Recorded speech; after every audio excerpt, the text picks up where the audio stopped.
Honda vient de sortir son nouveau bébé électrique, la Honda Urban i. Le i correspond à la gamme électrique de chez Honda, qui annonce qu'en 2022, tous les véhicules de chez Honda seront disponibles en version électrique. Bonjour Monsieur Didier Ricard. Enchanté. Ça va? Ça va, ça va. Bien, on est ici pour l'essai de la voiture Honda. Ah, très bien. C'est bien le premier modèle électrique de chez Honda. Tout à fait. Bah, on est heureux et on a hâte d'essayer cette petite merveille. Le véhicule est prêt, il est dans mon hall. Très bien. Alors on y va. On y va. On a reçu le mi-juin. Voilà, elle nous a un proviseur. Ce sont des caméras. Déjà la nouveauté, elle est là. C'est de devoir se brancher soit à gauche, soit à droite. Vous rentrez dans votre garage ou devant chez vous, la prise se fait par le devant, ici. Alors la prise domestique pour chez vous et la prise de puissance plus forte quand vous voulez charger sur les bornes spécifiques. On ferme. Hop. Et si vous avez besoin d'ouvrir, vous pouvez appuyer sur le petit bouton pour ouvrir le capot, ou ça se fait également via la clé. Voilà, vous voyez.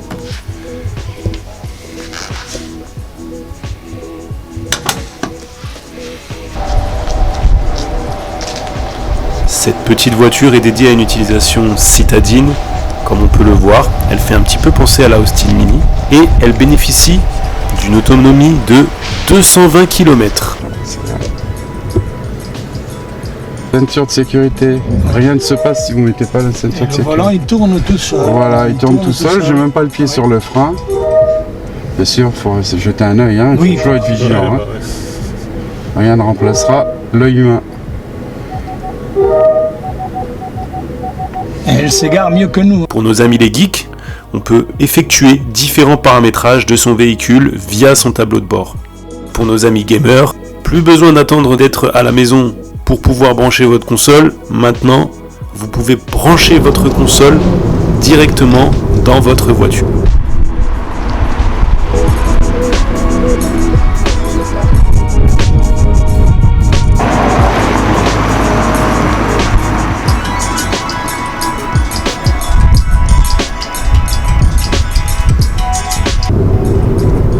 Et enfin, comme Google, Honda a équipé son véhicule d'un assistant.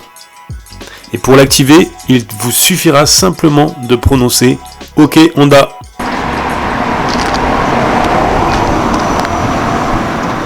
Ce petit véhicule est un bijou de technologie, avec un tableau de bord muni de 5 écrans tactiles de 12,3 pouces chacun, donc 31 cm, et chaque écran fonctionne séparément. Donc le passager peut consulter ses écrans sans déranger le conducteur. Et enfin, vous avez une très bonne qualité de matériaux avec du faux bois qui donne un effet luxe. Plus besoin de consulter vos rétros avec ce véhicule-là, puisque maintenant ce sont des caméras qui ont été positionnées à la place des rétros.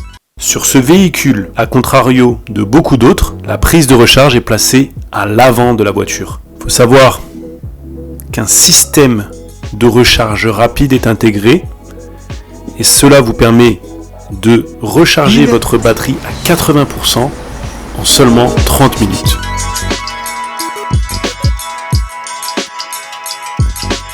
Incroyable. Voilà. La voiture elle est électrique en plus, c'est incroyable. C'est gratuit. Voilà. Tu vas voir comment elle est bien garée. Entre les lignes blanches comme il faut parfaitement. Ouais, chaque fois on le voit là la caméra. Oui.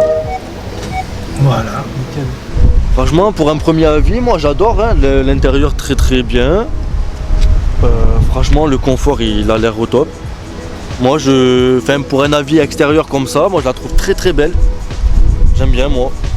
Comment c'est incurvé, etc. Là, les feux là. Voilà, les petits détails. Moi j'aime bien. Et c'est petit. Ça va vite, ça marche bien. Ça se garde tout seul. Ouais, voilà, ouais, ça se garde tout seul déjà. Ah oui. Elle est belle. Elle est petite. Ouais. Ça se garde toute seule. Après, bon, les filles, c'est pas forcément la voiture, mais c'est sûr. Je suis emballé par ce petit modèle, cette citadine japonaise, dont la première de chez Honda. Il y a pas mal de nouveautés, comme les rétroviseurs qui sont assez sympas, les latéraux et le rétroviseur central.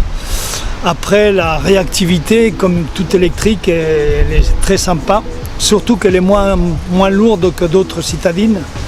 Et l'autonomie pour une voiture pour faire que de la ville, c'est largement suffisant, entre 200 et 250, ça va très bien. Elle a une belle bouille, moi je pense qu'elle va beaucoup plaire, elle aura du succès. C'est vrai que ça peut paraître un peu gênant quand t'as pas l'habitude au niveau des rétroviseurs parce que c'est des caméras en fait sur les côtés. Mais bon, moi franchement, honnêtement, je me suis rapidement habitué. Tu t'habitues à regarder sur les côtés et tu vois que tu peux voir directement. Après, bien entendu, il faut que tu contrôles quand même tes angles morts. Mais sinon, ouais, c'est super pratique. Tu as aussi le rétroviseur qui te permet directement d'avoir une vue sur les véhicules qui sont juste à l'arrière. Et donc vraiment un petit bijou de technologie. Tu as des écrans, des super grands écrans qui sont vraiment super. Si c'est une voiture qui t'intéresse, n'hésite pas, essaye-la et puis voilà, je pense que tu ne seras pas déçu.